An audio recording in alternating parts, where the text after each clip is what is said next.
Hey, what is going on, guys? It's DK back at you with another video here to break down the two-game NFL preseason slate. We're on to week 3, one more week of the preseason, and then we have regular season football to talk about, which I cannot wait for. But yeah, if you guys enjoy the content, make sure to leave a like on the video. Also, if you are interested in more content, you can check out a premium linked in the description below, covering every single preseason slate, doing props as well.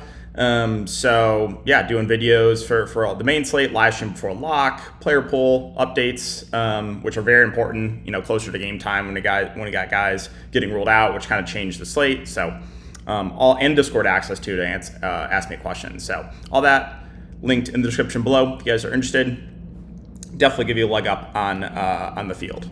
Yeah, without all of the way, let's get right into the breakdown. So we'll start off with Pittsburgh, Carolina. And for Pittsburgh, what do we know? So Steelers announced that 4 starters, Aaron Rodgers, DK Metcalf, will not play in the preseason finale against Carolina. However, he did say it kind of depends on, with other guys, with other starters, what happens with the Panthers. And we'll talk about with the Panthers. The Panthers are sitting all their starters. So what I think could happen here is Steelers end up resting a lot more of their main guys. But we probably won't get that news until tomorrow. So that being said, again, we're not expecting Aaron Rodgers to play. Looking at the quarterback snaps last week, once again, it was Skylar Thompson that played by far the most. So Mason Rudolph started, only played 9 snaps, 36 snaps for Skylar Thompson, who is mobile, and then 17 for Logan Woodside. So right now, expecting those 3 to play. And I think Skylar Thompson is the guy that you want to look to of the Pittsburgh quarterbacks. Now, running back for Pittsburgh, as I said, I think there's a chance that, guys like Jaylen Warren, maybe even Kenneth Gainwell don't play. But if they do, I don't think they'll get a ton of run. It has been one guy that has been dominating the snaps for Pittsburgh at running back, and that is the rookie Caleb Johnson. So he played 31 snaps of the 62 snaps last week. No one else at running back played more than 12 snaps. So it's pretty clear they want to give the rookie a ton of work here. So even if Warren and Gainwell play, I still have Anderson Johnson. If they don't play, makes me like Johnson a little bit more. And then, yeah, guys like, Sermon, Hall, Nichols haven't really been playing much. Have kind of been splitting end of game work. So Caleb Johnson's the guy for me for the Steelers at running back. All right, so let's talk the wide receiver. Again, we know that, what do we know? We know that DK Metcalf is not going to play. Calvin Austin's been a little bit banged up. Right now, I don't think he's going to play either. And then Skoranek also dealing with a bit of an injury. So that leaves, Woods 1, Miller 2, Roman Wilson 3, Johnson 4, McCutcheon 5, Williams 6, Hollerman 7. Something like 7 to 8 guys. I think we're expecting to play wide receiver depending if Skoranek plays Calvin Austin. But right now, I think that, I guess 7 to 9. But right now, I'm expecting those guys not to play. Now, if you take a look at the snaps for the Steelers at wide receiver, nothing really to note. They were pretty spread out. You saw 1, 2, 3, 4, 5, 6, 7, 8 guys play. And again, it was pretty evenly split. So not a ton to mention here for the wide receivers for the Steelers. So yeah, let's move on to tight end. Looking at the tight end position, you saw 4 tight ends play last week for the Steelers.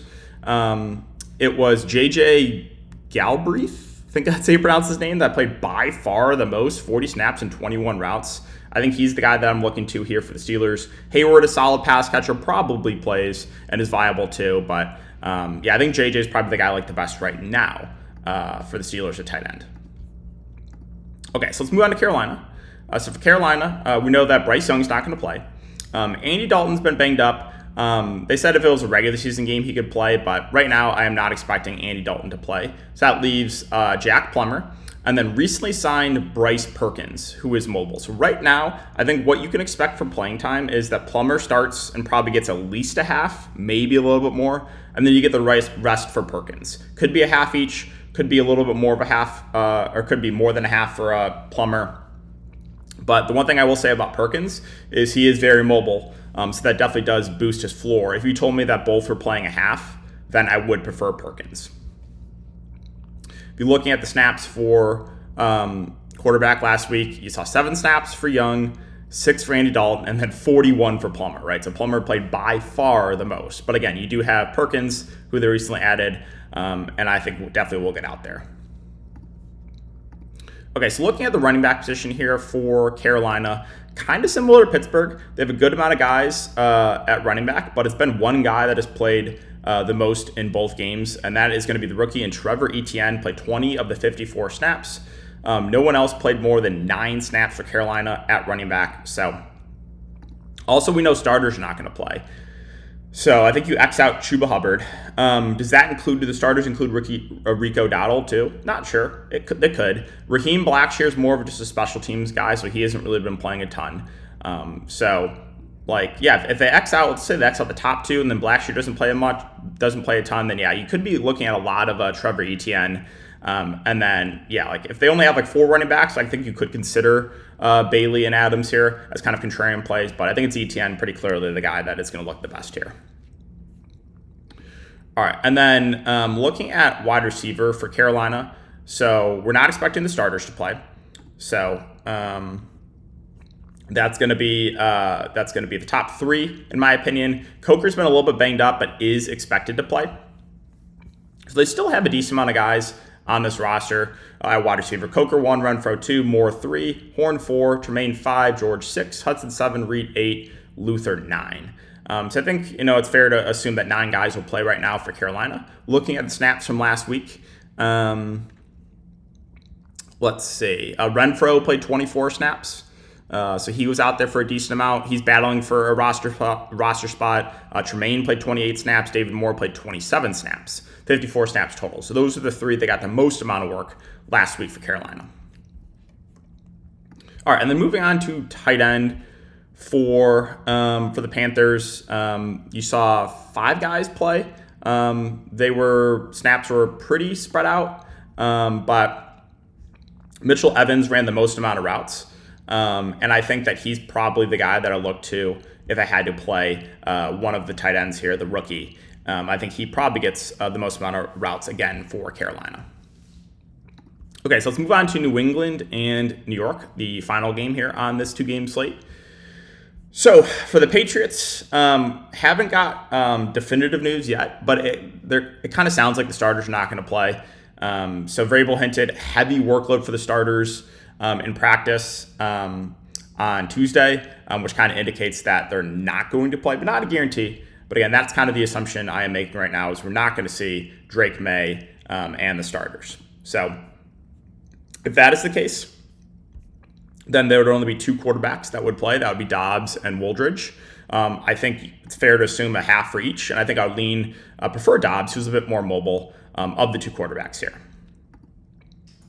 Now looking at running back for the Patriots. So this is pretty interesting because they have a lot of guys here, but be interesting to see who exactly plays. So I think Ramondre Stevenson would definitely get grouped into the starters. Would Travion Henderson get grouped into the starters as well? Don't know. Also, Tyrell Jennings. He's been out of practice. Right now, not expecting him to play.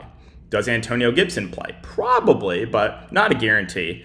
And then you have 3 guys kind of at the bottom of the depth chart here in Hasty, Watts, and recently signed Micah Bernard. So looking at the snaps last week for New England, it was Hasty that played a lot. 36 of the 72 snaps. No one else played more than 15, who was Shane Watts was next. We'll keep an eye on the news here for the Patriots. They could have a deep backfield. They could have a very thin backfield. That's why, again, it's very important to be on top of that news. And again, I'll be posting all updates over there with my premium content. All right. So, I think of the Patriots running backs right now, it's Hasty that I like the best based on the snaps last week. And then for wide receivers, this group could be extremely thin. And I mean extremely thin. So right now, again, I'm not expecting the starters to play for New England. So I think that you rule out Diggs. I think you rule out Demario Douglas. Well, let's take a look at some news here for the Patriots. 5 wide receivers have missed multiple practices here. Williams, Chisholm, Baker, Polk, and Bourne. Right, so Williams, Chisholm, Javon Baker, Bourne, Polk, right? So if all those guys are out and those top 2 starters don't play, that leaves what? Booty, Matt Collins, Giles, Webb, and recently signed Lutz. They could have like possibly only 5 wide receivers. Does like Matt Collins also, is there a chance he gets grouped into the starters? Possibly. So like maybe 4 to 5 wide receivers only for New England. And that's assuming that these 5 guys that have missed multiple practices do not play. And again, I think that's fair to assume right now.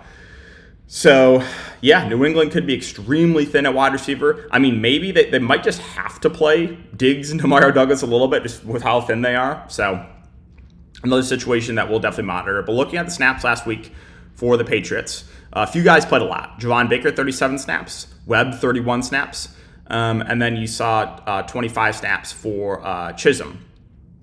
But yeah, I think you could see just a lot of work for the end of the bench guys here for New England for wide receiver. All right, and then looking at tight end for the Patriots, you saw 1, 2, 3, 4, 5, 6 tight ends play. Snaps were relatively spread out. Nothing really to note. No one ran more than 9 routes. So yeah, if the starters don't play, I think that Henry and Hooper probably get grouped into the starters, right? And then the rookie, Westover, has also been missing practice. So they could be a bit more shorthanded than we think.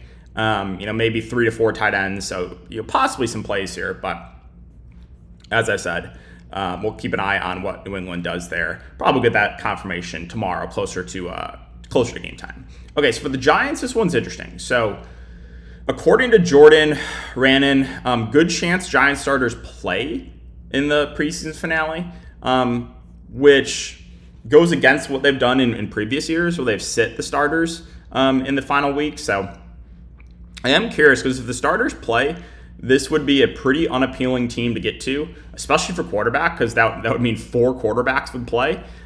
Jackson Dart has looked really good in his 2 preseason games, but how much can he play if 4 guys are gonna be out there? So if Russell Wilson, the starters, don't play, then the other 3 quarterbacks, especially Dart, do look better. Running back though, they're still relatively thin, even if the starters play. So again, Tracy Singletary, are the starters, right? And then you have Miller and Ward. Cam Scadaboo's been out. He did return yesterday to practice. Will he play? If he plays, I don't think he'll play a ton. But we'll keep an eye on that. And then, if Tracy and Singletary don't play, it could just mean a lot of Miller and Ward. And that's what you've seen in the first 2 games so far. It's been a lot, and I mean a lot, of Dante Miller. So looking at the snaps for the Giants at running back, 28 snaps for Dante Miller. Jonathan Ward played 16, 12 for Tracy, 7 for Devin Singletary. And Miller's also running a good amount of routes, too. He's been targeted a lot in 2 games so far. So I think he's pretty easily the guy that looks the best right now at running back. All right, so looking at wide receiver for the Giants, right? They could be pretty deep here, especially if the starters play. Neighbors has been out for a bit. He returned. Maybe there's a chance he plays. So this group could be really deep. If they sit starters, they're still going to have a good amount of guys on this depth chart. So, I think this is one of the more unappealing groups to get to.